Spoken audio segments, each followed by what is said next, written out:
الحمد لله رب العالمين والصلاة والسلام على أشرف الأنبياء والمرسلين نبينا محمد صلى الله عليه وسلم وعلى آله وصحبه وسلم. السلام علیکم و رحمت الله و برکاته. از الله بسیار بسیار مهربان دعاگو هستم که تمام تمنیات و مرادهای نیکتان الله مهربان حاصل گردانم و در هر یک دقیقه و لحظه ای که از این درس امروزه ما، از این لحظه ای که الحمدلله رب العالمین پر از نور و پر از خیر و به گفته حضرت جلال الدین رومی یک نفس در صحبت مرد خدا بهتر از 100 ساله طاعت بارها. الله مهربان این ثوابها و پاداشها را در نامه اعمال جمیع آن نفرهایی که گوش می اندازین و برای خودتان و فرزندانتان استفاده میبرین، ذخیره میکنین، الله همه شما را از این ثوابها برخوردار گردانه و الله مهربان گذشتگان ما و شما را رحمت و مغفرت کند، بیماری هامان شفای کامل تید. جمیع مهاجرانی که از ما در سفرها هستند، الله مهربان سفرهاتون مبارک خیر و کاراتون در برار و کشایی شد. الله مهربان توفیق و اخلاصاتون با بدین خدا زیاد گردانه. از الله مهربان دعاگو هستم که خداوند در این ملک ما و شما، در این دیار عزیز ما و شما همیشه از نعمت آرامی و از نعمت این آسایشتگی و یکدیگر فهمی بردوام و دائمی الله مهربان برای ما مردم، برای این ملت بسیار شریف الله مهربان نصیب و روزی بگردان. ربنا فاغفر لنا ذنوبنا و کفر عنا سیئاتنا و توفنا مع الابرار. برادران و خواهران خیلی عزیز و گرامی، یک مسئله نزد من چند بار است که روی برو تاکید می شود و از من خواستن که دلیل هایی که مذهب خودمان حضرت امام ابو حنیفه رحمت الله علیه آیا در اطراف این مسئله برای ما چی بیان کردن، برای ما مقصد ایرا گوش زد نمایین. برادران عزیز، این مسئله آیت خواندن در بالای قبر یا گویم زمانی که نو مرده هامون میبریم به گورستان یا اینکه بعدا گورستان میرویم به مقصد زیارت و به مقصد هم برادران عزیز زیارت میکنیم، هم طلب مغفرت و دعا میکنیم و هم از اون عالم و از اون دیار عبرت میگیریم. میپرسن که مقصد در هر یک شنیدگی هاشون شبهه ها پیدا شده است. من قبلا برادرانی از پیش از آنی که دلیل و حجت هایی که مذهب خودمان آوردن برای شما گوش زد کنم، اگر شما اهمیت داده باشین مسئله آیت خواندن در بالای قبر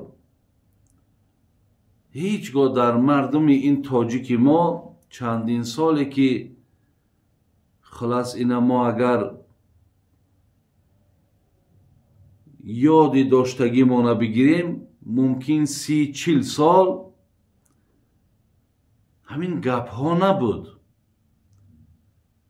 مردم می رفتن بالای قبرها در داملاها را می بردن، نفرهایی را که با اونها باز مقصد محب بودن و مخلص بودن می گرفتن می بردن بالاهای قبر. در بالای قبر اینها آیت می خواندن، یک جای دعا می کردن. ولی من گمانم همین است که این وقتهای آخره که از حساب همین اینترنت، از حساب همین بعض شبکه هایی که شاید از داخل تاجیکستان هم، شاید از دیگر منطقه هایی که همزبان ما هستند، وقتی اونها مقصد من میکنن که بالای قبر آیت قرآن نخوانین، از مقصد پیامبر گرامی بالای قبر آیت نخواندن، همین غلغله ها و همین سخن ها الکی در بین مردم، حتی در جوان هایی که حتی قرآن خواندن میتونن، حتی حرفی بگیم عربی را نمیشناسن، اونها حتی سوال میکنن که همین مسئله را یک جا بسیار بحث و مناظره شد، آیا جواب همین چی هست؟ از این لحاظ من برادران عزیز خواستم برای شما دلیل ها و حجت هایی که در این باب هست من برای شما گفته گذارم. اولا شما یک چیز دانید که میگویند که حضرت امام ابو حنیفه خواندن آیت قرآن در بالای قبر مکروه گفتند. درست میگم برادران عزیز که جناب امام ابو حنیفه گفتند که در بالای قبر آیت قرآن خواندن مکروه است، زیرا گفتند مرده های شما تبدیل به جیفه شدند، یعنی اونها پوسیدن، اونها بوی گرفتن، خلاص در بالای اونها خواندن آیت قرآن مکروه هست گفتند. ولی وقتی که مردم ما را میگن ابو حنیفه همچنان گفته است، در حال پیروی از مذهب که دارد و به نام امام ابو حنیفه بسیاری مردم ما که البته از علم او، از تقوای او قائلن و پیروی به او حضرت دارن، میگن مادامی که ابو حنیفه گفته است خلاص قبول میکنن. لیکن اینجا یک نازکی داره برادران عزیز، این نازکی را دانسته باشین. قول ابو حنیفه دیگر چیز است ولی مذهبش دیگر چیز است.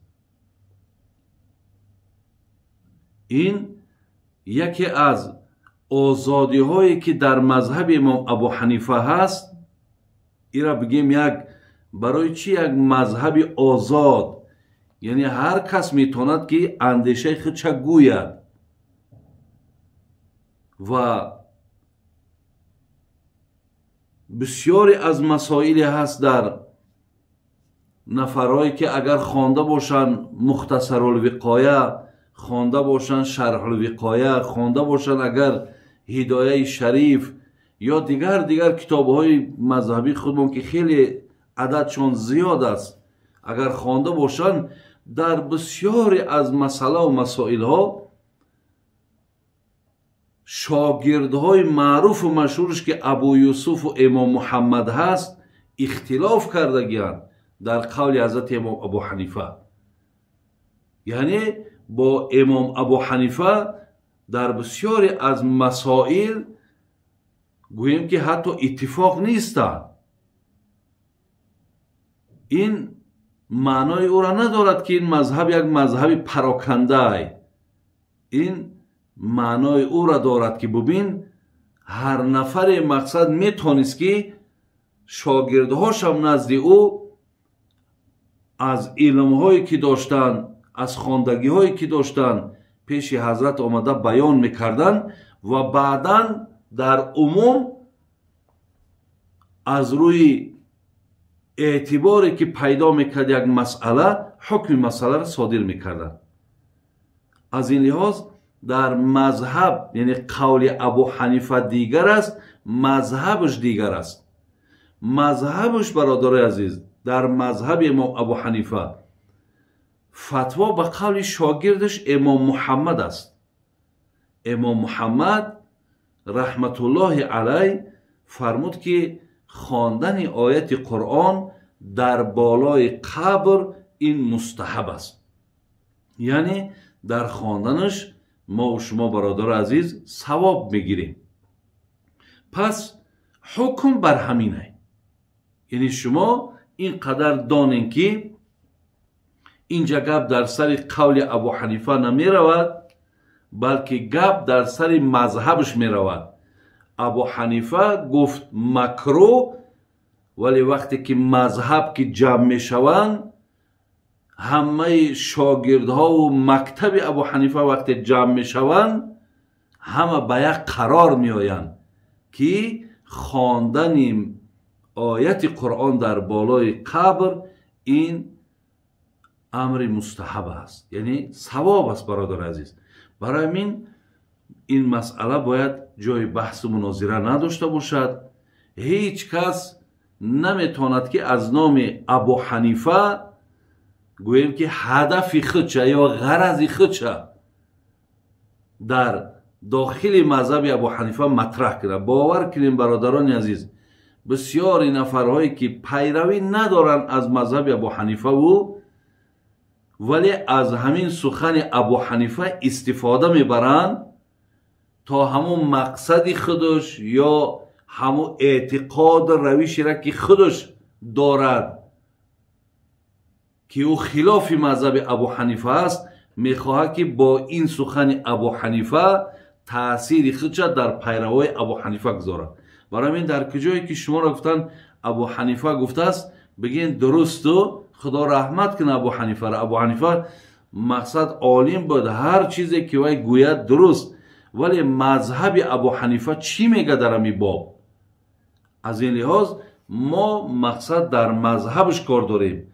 مذهبش ایرا امر مقصد به مستحب میتد. بسیاری همون نفرهایی که پیروی مذهب ابو حنیفه ندارن از همین جا استفاده میبرن که نه ابو حنیفه گفته است فلان، لیکن مادام بسیاری ما که مذهبش نمیدانیم بگیم حکم مذهبش که نمیدانیم بعد درو برادرای عزیز داده میشیم یا فریفته میشیم.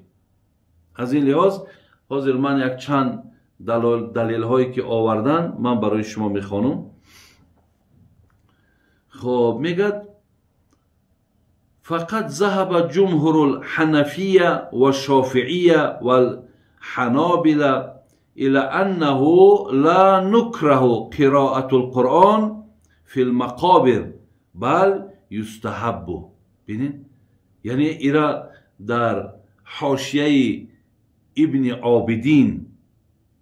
عابدین شامی صاحب رد المحتار قسم 1 صفحه های 605 تا 607 همچنان کما فی الفتاوی الهندیه در فتاوای هندیه هم همین عباره را که حاضر من خواندم آمده است که میگد به تحقیق جمهور حنفی ها یعنی تمام علمایی که به مذهب ابو حنیفه پیروی میکنند و شافعیه مذهب شافعیه مذهب حنبلی ها میگه با این رفتن که قرائت قرآن در بالای قبر مکروه نیست گفتند بلکه ثواب است. برادرای عزیز این یک اشاره. ولی پیش از آنی که من ایرا برای شما گویم، از زمانی که محتضر میگیم، ولی در پیش من برادر از این مختصر ایستادگی است، کتاب خیلی معروفی ما و شما، میگه سنن للمحتضر ایوجه الى القبله علی یمین. وقتی همین بیماری مرگ یکی از نفری را میگه وقتی فرا گرفت، بیاین میگه به طرف راست بگردانینش و اختیار الاستلقا، گفتن بهترش با همو پشت میخوابانیمش، پشت قطعی میخوابانیم، گفتو و یلقن شهاده. بعد چیکار میکنیم؟ بعد میگه در نزدش مجبورش نمیکنیم که کلمه شهادت بگو، زیرا حالتی و حالتی خیلی گران و مشکل است. ما خودمون لا اله الا الله، لا اله الا الله، اشهد ان لا اله الا الله، یعنی در پیشش برادرای عزیز تلقین شهادتش میکنیم. شما بینید که نه تنها از وقتی در قبر میمانیم، یعنی از زمانی که حالی در حالت جانکنی قرار دارد، از همونجا گویم دعا فاتحه ما و شما آغاز می شود. ولی بسیار حدیث های اگر چند اسنادهاش ضعیف هم که بگن، لیکن از باب فضائل است، اونها را گفتن یگان جای گناهی ندارد که حتی در حالت همون نزع جان سوره یاسین بخوانین. میگه در حالتی که وای در حالت نزع جان دیدین که بسیاری از مردم تاجیکستان ما در اما حالت سوره یاسین میخوانند، یعنی به خاطر آنه که مقصد جانبراری همه آدم حتی سبک شود. من خودم شاهدم برادران عزیز که ما در حالت یک نزع جان یک نفری بودیم، وقتی در بالاش سوره یاسین میخواندیم، یاسین و القرآن الحکیم اینک لمن المرسلین، گفتم میخواندیم، همه آدمی که باید جانش برابر ما یاسین میخوان. تصور کنین، زیرا که وای در دنیا یاسین اکا که میدانیست، زبانش آموخته بود، از یاد که میدانیست، برابر ما یاسین خوانده سای. در چهارم مبین رسیدن، وقتی که ما چهارم مبین خواندیم که مقصد به خاطر که الله مهربان اعمال صالح را در بالاش انجام دادیم، از سوره از قرآن خواندیم، خداوند به خاطر این سوره مبارکه جانش به آسانی گیرد. چهارم مبین ده همین گویم آیت اولی که خواندیم به همین یک مقصد خاموش شد و با همون جانش برآمد. ببینید این چند قدر برادر عزیز خیر خوبی داره که انسان به خواندن سوره از قرآن وقتی جانش میبراید. پیامبر نازنین میگه برای چی میگه تلقین شهادت کنین لا اله الا الله، لا اله الا الله، به خاطر که من کان آخر کلام لا اله الا الله دخل الجنه. کسی را که آخران کلمه از دنیاش لا اله الا الله باشد او داخل جنت می شود. از الیاس بینین از زمان بیماریش الکی آیت خوانی سر می شود، از زمان بیماریش دعاها سر می شود، از زمان بیماریش الکی کلمه شهادت گفتن سر می شود. وقتی داخلی قبر دا میمانیمش، ببینین حدیث هایی که مقصد در سنن ترمیزی آمده است، حدیث هایی که ابو داود آورده است، پیامبر من میگه وقتی که شما او را در داخل قبر میگویم بسم الله و بالله و علی ملت رسول الله. ببین یک حدیث این خیلی آمده است، چی آمده است؟ بسم الله و بالله و علی ملت رسول الله.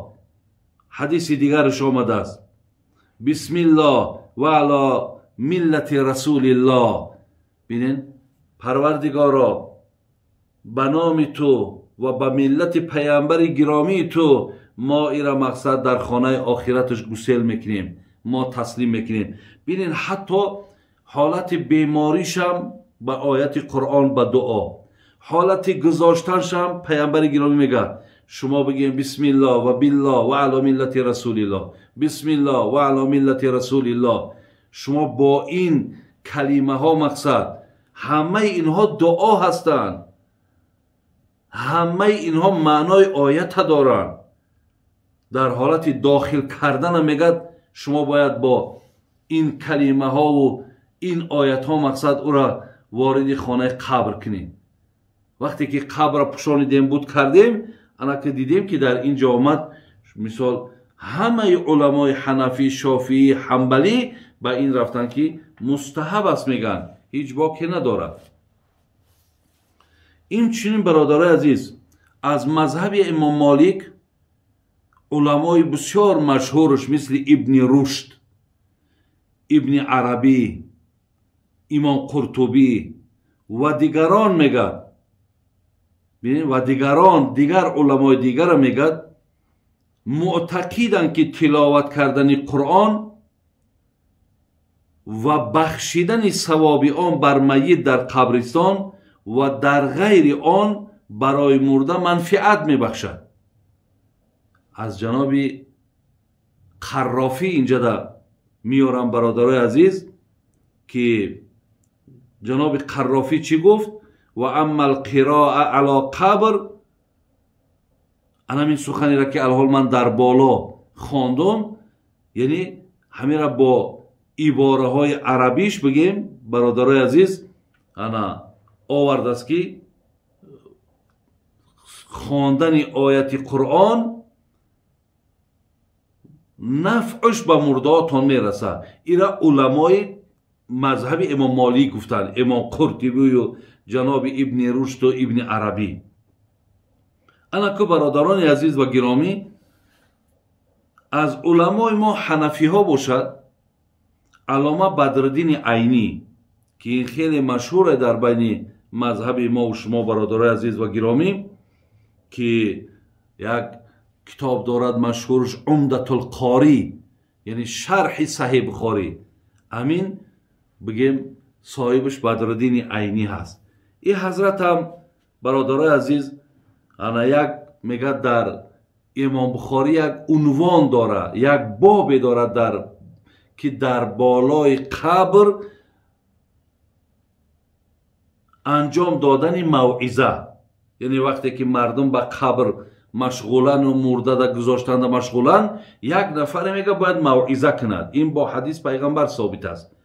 و خود بدرالدین عینی میگه که مثالی میگه منفعت بردن مرده، یعنی همین اعمالی را که میگه وقتی که همین نفری که موعظه میکند عمل صالح انجام میدهد، ثواب همین را اگر به همون روح مرده اگر ببخشد، میگه نفع میبرد مرده.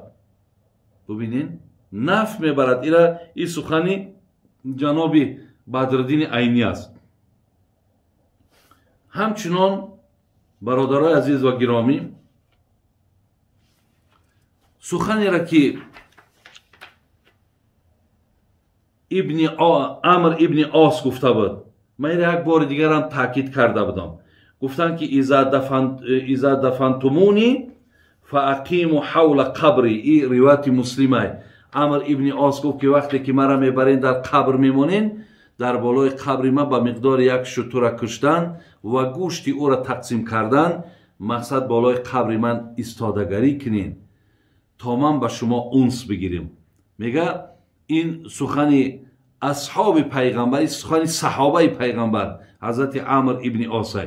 انا که در شرح همین حدیث علی قاری برادر عزیز که یک فخر مذهب ما و شما، یک عالم مشهور محدث علامه علی قاری چی میگه؟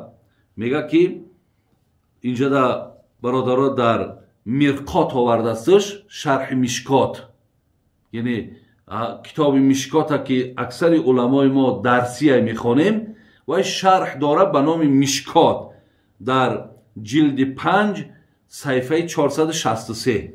من عبارای عربیش نخوانم بلکه تاجیکیش خوانم. میگم مقصد از انس گرفتن که عمرو ابن عاص صحابه پیغمبر گفت، یعنی میگه ترس و وحشت هم به سبب دعای شما، ذکر و قرائت قرآن و استغفارتان دور بگردد. ببینید میگه مراد از همونی که من دهشتی که در خانه قبر احساس میکنم و میترسم، میخواهم همون دهشت و ترس ما به سبب دعای شما، به سبب استغفار شما، به سبب خواندن قرآن من همین وحشت ها را مقصد چیکار کنم؟ از همین وحشت ها خالی شوم. این سخنی جناب علی قاری در کتاب مرقات در شرح مشکات بود. انا که برادرای عزیز در امام نووی هم برادرای عزیز در شرحی که میدانیم یک شارح صحیح مسلم است، امام مسلم بگیم شرح دادگی است، این کس امام نووی چی میگه؟ این حضرت هم برادرای عزیز آورده است که خواندن آیت قرآن خلاص برای مرده های شما نفع میبخشد و همچنان ثواب هم هست. من عبارای عربیش نگاه دارم و برای شما گفتم و میگد که از این روایتی که امام نووی از بالا آورده است، میگه چند فایده ها کشف شد. یکم میگه اثبات عذاب قبر، دوم سوال دو ملائک، همچنان مذهب اهل سنت معتقدند خب مستحب بودن ایستادن در نزد قبر. ولی بیننده و آن مقداری که در این حدیث آمده است، مرده در این اثنا کسی را آنجا باشد میشنود. از همین حدیث عمرو ابن عاص برادران امام نووی برای ما و شما میگه چند فایده های به دست آمد. یکم که ما فهمیدیم که عذاب در داخل قبر حق است. دوم فهمیدیم که ملائکه ها می آیند و بنده را می پرسند. سیوم فهمیدیم که انا در نزد بالای قبر یک مقدار ایستادنم این چی بوده است؟ این هم از ثواب خالی نبوده است. بعد چهارم گفتن که مرده کسی را که در بیرون باشد چکار میکنه؟ گفت بیننده مرده در این اصلا کسی آنجا می باشد میشنود. یعنی معنا همین است که مرده های ما صدای قرآن ما را، صدای مغفرت و دعای ما را میشنیدند. قاضی عیاض برادر عزیز این بنده خدا هم در شرح صحیح مسلم سخنش میارن، میگه این حدیث هم انا عیناً سخنهای جناب امام نووی را میگد که یعنی مرده میشنیده است صدای قرآن ما را، صدای مثال السلام علیکم میگیم صدای ایرا اینها میشنیده. انا برادران عزیز و گرامی اینجا دا میارد سخن حدیث موقوف از جناب عبدالله ابن عمر، میگد که من ثواب میدانم که چی را ثواب میداند؟ ان یقرأ علی القبر بعد دفن. ببینید میگد من مستحب میدانم، من ثواب میدانم که بر قبر بعد دفن میت قسمت اول و آخری سوره بقره خوانده شود.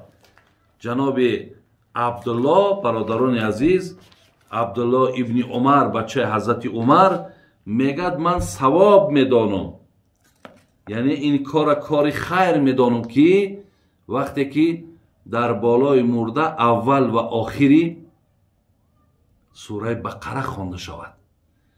اینم آثار صحابه میگن ایرا، یعنی وقتی که صحابه پیامبر ما را دلالت میکند که من ثواب میدانم اول و آخری سوره فاتحه را خواندن، امروز این سخن صحابی پیامبر برای هر کدام ما و شما در برابرش سخن علی قاری، در برابرش سخن بدرالدین عینی، در برابرش سخن انا قاضی عیاض و دیگر علمای را که اینجا من نام گرفتم، همه اینها حجت و دلیل های خود را آوردن که تا برای ما اثبات کنند که خواندن آیت قرآن در بالای قبر ثواب است. از این لحاظ برادران عزیز و گرامی، در این مسئله بحث و مناظره نکنین.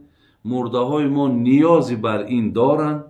ما شما هر کاری را که بغیر آیت قرآن، هر کاری، یک مسجد میسازیم، یک راه میسازیم، یک آب بیرون میکنیم، ببینین هر کاری که میکنیم، حتی در خانه هامون ما شما دسترخوان میپرتویم، به خاطر چی؟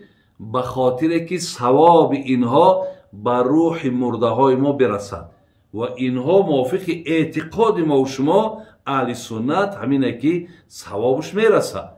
پس وقتی که ثواب راه کندن برسد، ثواب مقصد آب برآوردن، ثواب مسجد، ثواب خیر احسان های میکنیم، وقتی اینها میرسند و نفع فایده برای مرده ما میرسانند، آیا آیت قرآن هم، البته این انجام دادن آیت قرآن هم از زمره اعمال صالح است که ما ثواب ای را بر روحش میبخشیم، الهی مهربان او را قبول میکنند. خدا رحمت کنند محمد عمر سربازی را.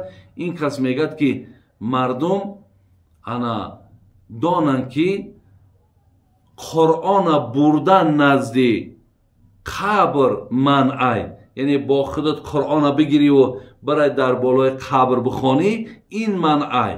لیکن به قرآن اگر دستی خالی رفته آنچه حفظ داری در بالای قبر بخوانی، هیچی باقی نداره.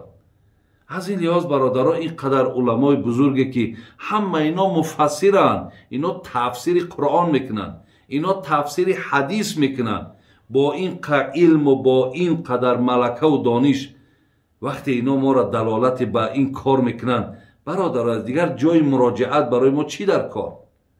ما داریم که الحمدلله رب العالمین، داریم جایهایی که مثال برای ما تعلیم کردن، برای ما دلالت کردن. من فکر میکنم برای کسی که اگر لازم بود همین حجت ها را دانستن، انشاءالله همیناش کفایت میکنه. از این لحاظ پیروی از مذهب امام ابو حنیفه را برادران عزیز همیشه پیگیری کنین. چیزی مذهب خودمان گفته است با همین خودمان موافق میکنیم، مطابق میکنیم، زیرا که در درون مذهب همه آیت قرآن و حدیث پیامبر جای دارد. الله مهربان بازم خاتمه مانا بخیر کند، ایمانانا با سلامت نگه دارد و الله مهربان شکرگزاری هم کنیم که خدای مهربان ما و شما را امروز توفیق داد است که وقتی که من چیزی را از دلیل و حجت ها میابم و میخوانم و با او پیرو میشیم، اینم برادرای عزیز یک داد الهی و لطف الهی است. خداوند در پناه رحمت و عصمتش همه شما را نگهبان باشد.